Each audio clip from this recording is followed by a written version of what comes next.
আসসালামু আলাইকুম আপুরা ভাইয়ারা, আশা করি সবাই অনেক অনেক ভালো আছেন, যে যেখানে আছেন নিরাপদে আছেন।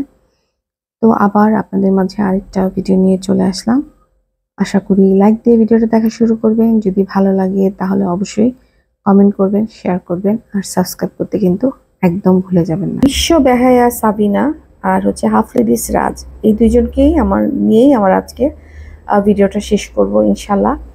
তো বিশ্ববাহায়া সাবিনা কেন বললাম সেটা বুঝতে পারবেন আমার কথাগুলো শুনলে আপনারা, যে এই যে সাবিনা সে চলে আসছে তার পিল খাওয়ার গল্প নিয়ে। মায়াবরীর গল্প, যে যে 90s আমরা ভিডিও দেখতাম, হ্যাঁ, মায়াবরী মানে মায়াবরী খাওয়ার গল্প। তো সেই গল্প নিয়ে সে চলে আসছে। কোনো দর্শক তো সাবিনাকে জিজ্ঞেস করে নাই যে সাবিনা নামাজ পড়তেছে কিনা, বা সাবিনা নামাজ পড়তে পারছে কিনা, বা সাবিনার পিরিয়ড হইতেছে কিনা। কেউ কি সাবিনার কাছে সাবিনার পিরিয়ডের গল্প শুনতে চাইছে? বা কেউ কি সাবিনার কাছে সাবিনার প্রাইভেট, মানে কি বলে এটাকে, সে বললো তার কি যেন বললো গল্পটা, আচ্ছা, তার পার্সোনাল রোগ হয়েছে, কেউ কি জিজ্ঞেস করছে তার পার্সোনাল কোনো রোগের কথা? কিন্তু যেহেতু সে বিশ্ব ব্যয়া, সেজন্য সে সেটা আপনাদেরকে অবশ্যই শোনাবে, জোর করে আপনাদেরকে হজম করাবে, আপনারা হজম করতে না চাইলেও হজম করাবে। তো যাই হোক, এই মহিলা চিন্তা করে দেখেন যে কি বলবো এই মহিলার কথা। ও আমার মনে হচ্ছে সম্ভবত ওই যে, হ্যাঁ, একজন নামি দামি ইনফ্লুয়েন্সার আছে যে কিনা ব্রা পেন্টির গল্প বলে, পিরিয়ডের গল্প, হ্যাঁ, বলে। তো এসে আলোচনা করে আর কি। তাই আমার মনে হচ্ছে ও নিজেকে সেরকম ভাবতেছে, সেজন্য নিজেকেও সেভাবে তৈরি করতেছে। ও ভাবছে যে এটা তো কোনো ব্যাপার না, এত বড় বড় শিক্ষিত লোকজন এসে এই ধরনের ব্রা পেন্টির গল্প বলে, পিরিয়ডের গল্প বলে, আমি কেন বলতে পারবো না? তো এগুলো গল্প বলা তো কোনো একটা খুব গর্বের কিছু না যে আমি আমার পার্সোনাল লাইফ, যেটা আমার প্রাইভেট লাইফ, সেটা আমি এখানে এসে শেয়ার করতেছি। এগুলো তো টোটালি প্রাইভেসি জিনিস। তো দুলা ভাইদের সামনে, নিজের ভাইদের সামনে যেভাবে বডি শো করে সে কাপড় পরে, আর এখন বাসায় বসে আছে একদম হুজুর হয়ে, মানে এদেরকে কি বলবেন বলেন? এদেরকে বলার কিছু আছে আপনাদের? পার্সোনাল কি রোগে আক্রান্ত হয়েছে ছাগলটা বলেন তো? বলতেছে তার পার্সোনাল রোগ হয়েছে, পার্সোনাল রোগ হয়েছে। কোন পার্সোনাল রোগ হইলে মানুষ আপনার নামাজ পড়তে পারে না? আমি তো এটাই বুঝতে পারলাম না। পার্সোনাল রোগ একটাই, সেটা হচ্ছে পিরিয়ড, যেটা হইলে মেয়েরা নামাজ পড়তে পারে না। ও কি বারবার এটাই বলার চেষ্টা করলো? ও বলল যে এবারের পার্সোনাল যে রোগটা হয়েছে সেটা হচ্ছে গিয়ে অনেক দিন গেছে, সেই জন্য নামাজ পড়তে পারি নাই, ডাক্তারের কাছেও তাকে যেতে হয়েছে। সে খাইছে, কিছু একটা খাইছে খাইছে মানে আমার কাছে মনে হচ্ছে সে হয়তোবা সে ওই জন্ম নিরন্তর জন্ম নিরোধক বড়ি, যেটাকে আমরা বলি পিল বলি, সেটা হয়তো খাইছে। সেটা থেকে তার কোনো সাইড ইফেক্ট হয়েছে। সাইড ইফেক্টের সাথে আপনার এটাও আমি মাথায় আসতেছে না, সাইড ইফেক্টের সাথে নামাজ না পড়ার কি সম্পর্ক, এটাও আমি ঠিক বুঝতে পারতেছি না। আচ্ছা যাই হোক, ওকে কেউ নামাজের ফিরিস্তি চায় না যে ওইখানে বসে গেছে নামাজের কথা বলতে। হুম, নাকি মেইলি কোনো রোগ হয়েছে, আমি ওইটাও বুঝতে পারতেছি না। অজাগায় কুজাগায় ওর জামাই শোয় নাকি ও শোয়, ও তো শুইছে। ওর জামাই অজাগায় কুজাগায় শোয় কিনা, যার কারণে ওর মেইলি কোনো রোগ হয়েছে, হ্যাঁ, এবং যেটার কারণে ও তবে নামাজ পড়তে পারতেছে না, জিমে যাইতে পারতেছে না। এইটা তো আমি ঠিক বুঝতে পারতেছি না যে এটা কি ধরনের রোগ। দেখেন, তার তার বলতেছে, সে বলতেছে তার পার্সোনাল রোগ হয়েছে, প্রাইভেট অসুস্থ হয়েছে। সে সব করতে পারতেছে, খাওয়া দাওয়া করতেছে, ফুর্তি করতেছে, ঘোরাফেরা সব কিছু স্বাচ্ছন্দ্যে করতে পারতেছে, কিন্তু সে নামাজ আর জিম করতে পারতেছে না। মানে এগুলো কি মিথ্যা কথা না? আর ওর চোখে মুখে দেখবেন যে ও যে বানায় বানায় মিথ্যার গল্প চুরি আমাদের সামনে নিয়ে আসছিল, সেটা কিন্তু একদম পরিষ্কার বোঝা যাচ্ছিল। কারণ এমন কোনো রোগ নাই। আর ওকে আমরা প্রত্যেকটা ভিডিওতে দেখতেছি, হ্যাঁ, একদিন মনে হয় ও একটু বেশি অসুস্থ ছিল, ওর বোন বলছে, মানে একদিন, বাকি সব কয়টা দিন কিন্তু ও বেশ ভালোভাবে ছিল, তাই না? তাহলে ওই একটা দিনে নামাজ পড়াতে কি এমন খামতি হলো ওর? বুঝতে পারতেছি না। ওদের যে কি কি নতুন নতুন আলাপ। আচ্ছা, বাজারে গিয়ে দোকানদারের সামনে সে মাথায় কাপড় দেয় না, আমি আপনাদেরকে বলছি যে ও কিন্তু বাজারে যখন, মার্কেটে যখন যায়, দোকানদাররা থাকে, ওদের সামনে কিন্তু মাথায় কাপড় টাপড় থাকে না। ক্যামেরা ধরলেই ও মাথায় কাপড় দিয়ে ফেলে। কার বা মেইনলি ওরা হিজাবটা করেই হচ্ছে এই যে অন ক্যামেরায় দর্শকরা যেন ওদেরকে সাপোর্ট করে, দর্শকরা যেন বলে আহা এরা কত ভালো, এরা ঘোমটা দেওয়া ছাড়া কখনো কিছু করে না। কিন্তু এদের আসল রূপ হচ্ছে এই যতক্ষণ ক্যামেরা ততক্ষণ মাথায় ঘোমটা দিয়ে রাখে, এরপরে ওরা উদাম রাজ শুরু করে সবাই। তো যাই হোক, এদেরকে আসলে কি করা উচিত জানেন, এদেরকে ঠাটাইয়া চাপড়ানো উচিত প্রত্যেকটাকে। বাজারে গিয়ে দোকানদারদের সামনে কাপড়, মাথায় কাপড় দেয় না, কিন্তু ক্যামেরা দেখলেই হুজুর হয়ে যায়। ওইদিকে ওই যে মিথ্যা বলতেছে সেটা তো আমি বললাম যে তার চেহারা একদম বোঝা যাইতেছে কি অবস্থা। ওর দেবরের সামনে এসব মেইলি ব্যাপার স্যাপার কেমনে আলোচনা করে, ও কি বুঝে না যে কোথায় কি বলা উচিত বা কার সামনে কি বলা উচিত? মানে আমার কাছে অদ্ভুত লাগতেছে। তো যাই হোক, এরপরে সে বিভিন্ন ইনিয়ে বিনিয়ে চিনিয়ে সে বলার চেষ্টা করলো যে সে মরিয়মের পড়াশোনার ব্যাপার হ্যান্ডেল করছে। সে মনে হচ্ছে কোনো কোম্পানির বস, সে মরিয়মের পড়াশোনা নিজের মতো করে হ্যান্ডেল করতেছে। তা তো পরিষ্কার দেখতেই পারতেছি যে এ কারণে তো মেয়ে উপরের ক্লাসে উঠতেছে না। তারপরে আবার কি ভাব নেয়। তিশাদের বাড়িতে বুঝতেই পারতেছেন যে ওদের ক্ষীর খাওয়া হচ্ছে। এই ক্ষীর খাওয়ার প্রোগ্রামটা আমার কাছে একদমই ভালো লাগে না। কারণ হচ্ছে অযথা এতগুলো মানুষকে হয়রানি করা হয়, প্রত্যেক বাড়িতে বাড়িতে গিয়ে ক্ষীর খাওয়াইতে হবে, তেমন কিছুই না। ওরা টাকা তুলে আর হচ্ছে ওরা এই যে আনন্দ করে, দ্যাটস ইট, আর কিছুই না। কিন্তু এই ধরনের কোনো কিছু আমাদের ইসলাম ধর্মেও নাই, আমি অন্য কোথাও শুনি নাই। এটা মনে হয় শুধু এইমাত্র বদাদের পরিবারই হয়। তো যাই হোক, সেখানে দেখলাম যে পাপিয়া সম্ভবত প্রেগনেন্ট, সম্ভবত না, পাপিয়া প্রেগনেন্ট বুঝাই যাচ্ছিল। আর এটা দেখে তাকে দর্শকরা রীতিমতো যা নয় তাই বলছে। হ্যাঁ, মেয়ে বড় হয়ে গেছে, কেন বাচ্চা নিল, এই বয়সে কেন বাচ্চা নিল, ব্লা ব্লা ব্লা বলতেছে। বাচ্চা হচ্ছে আল্লাহর দেয়া নিয়ামত, সেই নিয়ামতকে কেন ঠেলে দিবে বলেন তো? এটা তো লজ্জার কিছু না। বাচ্চা নিজেই তার রিজিক নিয়ে আসে, তাই না? তো সেখানে এ ধরনের কথা আসলে না বলাই ঠিক। যে কেন বাচ্চা নিচ্ছে, মেয়ে বড়, এটা সেটা, তাই না? কত মানুষ আছে দেখেন গিয়ে, কত মা আছে, কত মেয়ে আছে একটু মা ডাক শোনার জন্য অস্থির থাকে, কিন্তু তারা কখনো হয়তো মা হতে পারবে না। তো তাদের কথা ভাবেন। তো যাকে দিচ্ছে নিয়ামতটা সে কেন নিবে না বাচ্চা? যাই হোক, তিশার বাসায় ক্ষীর খাওয়ার ব্লগে দেখলাম যে সবাই আপলোড করতেছে একই জিনিস যদিও। আর তিশা যেহেতু তানজিলার বিয়ের সময় সবাইকে রীতিমতো জোর করে ক্ষীর খাওয়ার অনুষ্ঠান করছে, আমরা নিজেরাই দেখছি। এই তুই খাওয়াবি আজকে, তুই রাতে খাওয়াবি, তুই দিনে খাওয়াবি, জোর করে কিন্তু করছে যে তার উপরে বার্ডেনটা না হয়। তো সেক্ষেত্রে সবার বাড়িতে তো তাহলে তিশাকে কেন ছাড় দিবে? তিশার বাড়িতে তো সবাই করবেই, তাই না? তো এবার আসি হচ্ছে হাফ লেডিস। হাফ লেডিস বসছে যে তার বউ হলো প্রধানমন্ত্রী, তার বউকে কেন পানি হাতে নাই, কেন পানি হাতে নাই, সেজন্য সে অপমানিত বোধ করছে। সেজন্য সে বোনের, ভাইয়ের, মেয়ের বাচ্চা দেখতে যাবে না। ওরে বাবা রে বাবা, কি মহান কাজ করে ফেলছে সে। আবার সেটা কি ভাব নিয়ে বলতেছে, ল্যাপটপ একটা সামনে নিছে, নিয়ে খুব ভাব দেখাইতেছে সে যে সে কোথাকার কোনো প্রেসিডেন্ট বা কোনো কোটিপতি চলে আসছে সে।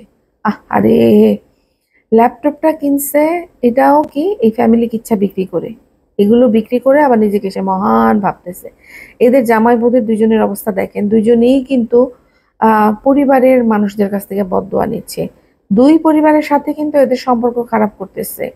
আর কারণ হচ্ছে এরা দুজনে একই মন মানসিকতা। নিজেদেরকে তারা সেই রকম কিছু ভাবে যে আমরা খুব হাই লেভেলের, আমাদের স্ট্যাটাস খুব হাই, তাই আমরা কারোর সাথে মিশবো না।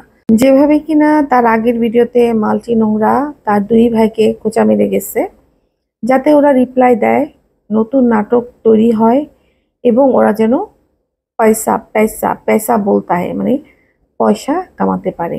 তো দেখেন, ওদের যেহেতু এই ইউটিউব থেকে ইনকাম, সেক্ষেত্রে অবশ্যই ওদেরকে ইনকাম করতে হবে, তাই না?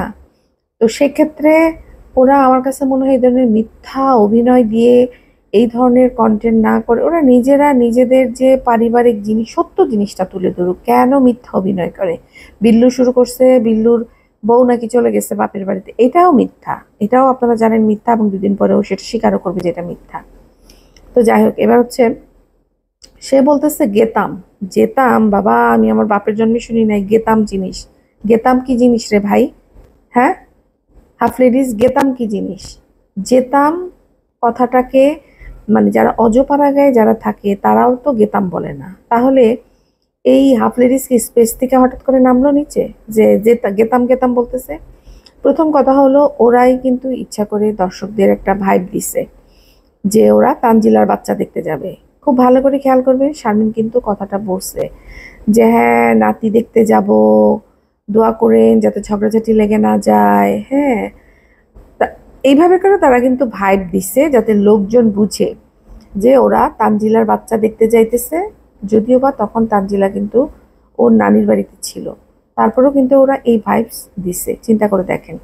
তো সেক্ষেত্রে যদি দর্শকরা এই ধরনের কথা বলে, যে দর্শকরা যখন পরের দিন দেখলো যে এরা তো আসলে তানজিলার বাচ্চা দেখতে যায় নাই, ওরা তো নিচে অন্য মানুষের বাচ্চা দেখতে গেছে, ওই যে ওর ভাইয়ের মেয়ের বাচ্চা দেখতে গেছে, তাই না? তখন তো গালিগালাজ শুনতেই হবে, তখন তো মানুষ কথা শোনাবি, কারণ মিথ্যা তো তোরা বলছিস। আর দর্শক যা সত্যি তাই বলছে। যেখানে ওরা মা মেয়ে অপমানিত হয়ে ওই বাড়ি থেকে চলে আসছে, মানে তিশাদের বাড়ি থেকে মা মেয়ে দুজনেই অপমানিত হয়ে কাঁদতে কাঁদতে চলে আসছে, সেখানে আবার তানজিলার বাড়ি যাবে, তাও আবার তানজিলা তখন নানার বাড়িতে, অন্যদিকে তানজিলা তাদেরকে গণায়ও ধরে না। হ্যাঁ, তো সেখানে তখন যখন যারা এই ধরনের কথা বলবে তখন তোদেরকে কথা শুনতেই হবে, লোকজন তো এটা বলবেই যে তোদেরকে তো গণাই ধরে না তানজিলা। কারণ তানজিলা যেই ভাব নানার বাড়িতে এসে দেখাইছে, হ্যাঁ, ও তো নিজের আপন খালাদেরকে ও ঠিকঠাক মতো কথা বলতেছিল না, ভাব নিয়েছিল। তো শারমিন তো দূর কি বাত, শারমিন তো অনেক দূরের রিলেশনের। তো সেটাই দর্শকরা বলছে। হ্যাঁ, আর ওই গেতাম বস মানে গেতাম হাফ লেডিস, যে হাফ লেডিস বলতেছে তানজিলাকে, আরে 2 দিন আগে তিশার বাসায় গিয়ে খেয়ে আসছে। অবশ্য হ্যাঁ, তানজিলার যেদিন ম্যারেজ ডে পালন করছে সেদিন কিন্তু সে অংশগ্রহণ করে নাই, সে পড়ে পড়ে ঘুমাইছে। হয়তোবা সেদিন কোনো সিচুয়েশন তৈরি হয়েছিল, সেটা আমরা জানি না, যার কারণে সে কিন্তু প্রোগ্রামে পার্টিসিপেট করে নাই। এবং তারপরে আমরা দেখছি যে সে চলে আসছে, এরকম কিছুই দেখছিলাম যতদূর আমার মনে পড়ে। হ্যাঁ, তো দেখেন এরা দুইজনেই কিন্তু খোঁচাকাচি করতেছে দুইটা পরিবারের সাথে। এরা কিভাবে বাঁচবে বলেন তো? ওদের ঘরে এখনো কোনো বাচ্চা নাই, বাচ্চা যদিও থাকে, দুইটা পরিবারের সাথে সম্পর্ক নষ্ট করে বাচ্চাগুলিকে কি একা দুনিয়াতে ফেলে চলে যাবে ওরা? আত্মীয় স্বজনের সাথে যেভাবে সম্পর্ক নষ্ট করতেছে আজকে, এই রাজ নিজের বউ বাচ্চা কারোর সাথে তো সম্পর্ক নাই, নিজের মা বাবাকে কিভাবে অবহেলায় ফেলে রাখছে একটা ছোট্ট একটা কুঁড়ে ঘরের মধ্যে বলা যায়। হ্যাঁ, তো সেখানে তার বাবা মাকে ফেলে রাখছে, বাবা মার ঠিক মতো ট্রিটমেন্টও হয় না, বাবা মাকে সে তার ইনকামের কিছু পয়সাও তাদেরকে দেয় না। উল্টা বাবা মাকে যখন তার বউ অসুস্থ থাকে, যখন তার বউ কাজ করতে তার মন চায় না, সে সময় মাকে জোর জবরদস্তি ফোন করে আনায় তার বাড়ির চাকরানিগিরি করতে, মাকে রীতিমতো ব্যবহার করতেছে। যেই ছেলে নিজের মাকে ব্যবহার করে সেই ছেলে কখনো অন্য কারো হতে পারে না। তো হাফ লিরিক্সের বক্তব্য অনুযায়ী তাদেরকে কেউ রেসপেক্ট দেখায় না। তিশার ভাষ্য অনুযায়ী রেসপেক্ট রেসপেক্ট, সো তাদেরকে কেউ রেসপেক্ট দেখায় না। কেন শুধু তাদেরকেই রেসপেক্ট দেখাইতে হবে আমাকে বলেন তো? তারা এমন কি মহামান্য ব্যক্তি যে তাদেরকে রেসপেক্ট দেখাইতে হবে? নিশ্চয়ই তারা এমন কিছু করছে যার কারণে করতেছে না। এবং সে কিন্তু ইশারা ইঙ্গিতে আরো তার বন্ধু বান্ধবদেরকে বুঝাইছে যে তারা তার সমসাময়িক এবং তাকে ব্যবহার করে তাদের চ্যানেল গ্রো করছে, কিন্তু এখন তাদের কাছে আসে না। আমি আপনাদেরকে একটা কথা বলি, শারমিনের কিন্তু ব্যবহার ভালো না। শারমিনের ব্যবহার ভালো না দেখে শারমিনের বাসায় এসে কেউ আসতে চাইবে না। সেটা খুব ভালো করে আপনারা দেখতেছেন যে শাশুড়ি আসে না, কিভাবে আসবে? শাশুড়ি এসে এই মানে অসুস্থ মহিলাটাকে যেভাবে তারা রান্নাঘরে রান্না করায়, যে হারে কাজ করায়, শারমিন গিয়ে শুয়ে থাকে আর এই অসুস্থ মহিলা 6 তলায় উঠে তাকে রান্না করে, এগুলি কি কোনো বিবেকবান মানুষের কাজ? ছি! আর এই পোলা সম্মান চাইতেছে। হ্যাঁ, চাচি শাশুড়ি গেছে, দেখতে হবে কে গেছে। চাচি শাশুড়ি গেছে, তোর মা তো তোর বাসায় আসে, তোর মাকে কোন দিন তোরা একবেলা আমাকে বল একটা পানির গ্লাস মানে 1 গ্লাস পানি দিছিস তাকে, তাকে কাজ না করায় দিছিস কখনো? দোষ হচ্ছে তোর আর তোর বউয়ের। তোর অসুস্থ বাবা মা থাকে, কোনোদিন গেছিস? বাবারে বাবা, তোদেরকে রেসপেক্ট কেন করে না? তোর কি এমন জিনিস হয়ে গেছিস যে সব তোদেরকে মানুষ আশা করে? তোর বাপ মাকেও তোদেরকে রেসপেক্ট দেখাইতে হবে, তোর ভাতিজাদেরকেও তোকে রেসপেক্ট দেখাতে হবে। তুই নিশ্চয়ই এমন কাজ করছিস। এই যে তোর বাসায় বললি যে তোদের বাসার নিচে থাকে ওরা, আমরা কি কোনো ভিডিওতে দেখছি তোরা এই যে মেয়েটা প্রেগনেন্ট হয়েছে, মেয়েটার বাচ্চা হয়েছে, তোরা হাজবেন্ড ওয়াইফ কোনো হেল্প করছিস? ওদেরকে করস নাই। তো ওদেরকে রেসপেক্ট কেমনে আসবে? ওদের রেসপেক্ট দেখানোর জন্য সেরকম কাজ করতে হয়, বুঝতে পারছিস? যখন একটা মানুষকে তুই সাহায্য করবি, হ্যাঁ, সে ছোট হোক বড় হোক, তো সেই মানুষটা কেন তোকে রেসপেক্ট দেখাবে না? তুই রেসপেক্ট দেখানোর মতো কাজ করতে পারস না। তুই একদম শার্ট প্যান্ট পরা ফুল বাবু সাজিয়ে বসে রয়েছিস যে তোকে রেসপেক্ট করবে। মানে কি বলবো এদের দুইজনের কথা, যেমন শারমিন তেমন হচ্ছে এই রাজ। দুইজনেই কিন্তু এরা মানুষের কার্স নিচ্ছে, বদদোয়া নিচ্ছে, মানুষের মনে কষ্ট দিচ্ছে। রাজের পরিবারকেও কষ্ট দেখেন। এর আগের দিন কিন্তু শারমিন নিজে বসে, এই যে আজকে যে ভাই বোনের ছেলেটা দেখলেন, একে নিয়ে কিন্তু কথা বলছে, এরা নাকি ফিরাও তাকায় না এমন, হ্যাঁ, মরে গেলেও তাকাবে না, এমন এমন কথা বলছে কিন্তু ওদেরকে নিয়ে।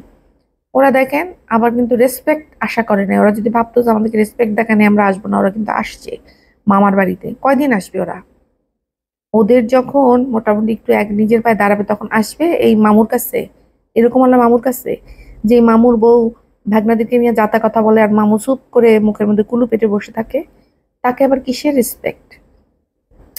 এখন হয়তো শারমিনের কিছু ফ্যান, শারমিনেরও ফ্যান আছে, বুঝতে হবে। শারমিন জানা তানা না, শারমিনেরও ফ্যান আছে। সেই ফ্যানরা এসে বহুত কিছু বলবে যে শারমিন তো সব করে। ওনাদের চোখে অন্ধ শারমিন কি করে না করে। শারমিনের সাথে কেন সবার লাগালাগি হচ্ছে? ইভেন শারমিনের কমেন্ট বক্সে শারমিনের ভালোবাসার মানুষরাই বলে গেছে যে তোমার এই অভ্যাসের কারণে তোমার ভাইরা তোমাকে দূরে সরায় রেখেছে। এবং আমি আজকে বলবো যে রাজের আর শারমিনের এই দুইজনের কাছে কখনোই কোনো মানুষ একবার আসলে দ্বিতীয়বার আর আসবে না। রাজের বন্ধুরা আসছিল না, কিন্তু শারমিন কি সেই সম্মান ওদেরকে দিছে? চেহারা কালো করে রাখছে, তারপরে কি কি যেন কথা উঠেছে, ওদের নাকি পরকীয়া আছে, হেনা তেনা বলছে। কে আসবে এইসব কথা শোনার পরে? চ্যানেল গ্রো করছে করছে, কিন্তু চ্যানেল গ্রো করছে বলে তোরা যেমন রেসপেক্ট দেখানোর জন্য যাস না, ওদেরও তো রেসপেক্ট আছে, তাই না? ওরা এখন চ্যানেল গ্রো করাতে হেল্প করছে বলে ওদের সঙ্গে যা কিছু তাই হবে আর ওরা চুপ করে সহ্য করবে? এদের দুজনের অনেক সমস্যা আছে। এদের দুজনের সমস্যা আছে বলেই এদের সাথে কেউ বেশি দিন মেশামেশি করতে পারে না। সেটা আপনারা নিজের চোখে দেখতেছেন।